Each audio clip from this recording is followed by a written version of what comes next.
যশোরে আসবেন প্রধানমন্ত্রী তারেক রহমান।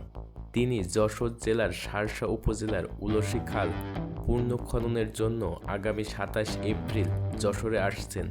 এছাড়াও তিনি যশোর ২৫০ শয্যা বিশিষ্ট হাসপাতালকে ৫০০ শয্যায় উন্নীত করার জন্য ভিত্তি স্থাপন করবেন। এ বিষয়টি নিশ্চিত করেন যশোর সদর ৩ আসনের এমপি ও মাননীয় উপমন্ত্রী অনিন্দ্য ইসলাম অমিত।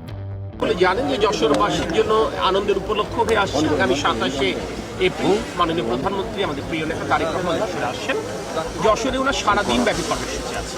খুব স্পষ্ট করে বলেছেন মাননীয় প্রধানমন্ত্রীর আশা এটা আনুষ্ঠানিকতা মাত্র নয়, ওনাকে কেন্দ্র করে আমরা যশোরের উন্নয়নের গতি আমরা আবার সচল করতে চাই, যে উন্নয়নের চাকা স্থবির হয়ে গিয়েছিল গত প্রায় 18 বছর। উনি এয়ারপোর্টে নেমে উনি সরাসরি উলসীতে যাবেন।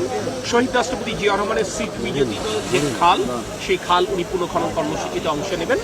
এরপর তিনি যশোরে ফিরে এই যেটা বেগম খালেদা জিয়া ২০০৬ সালে যশোর মেডিকেল কলেজ হাসপাতালে ঘোষণা দিয়েছিলেন ঐতিহাসিক জনসভায় ঈদগাহ ময়দানে, সেই মেডিকেল কলেজ হাসপাতাল এখনো যশোরবাসী পায়নি। যশোরবাসীর প্রতি আমাদের রাজনৈতিক অঙ্গীকার ছিল নির্বাচনের আগে আমরা ৫০০ শয্যা বিশিষ্ট মেডিকেল কলেজ আমরা স্থাপন করব।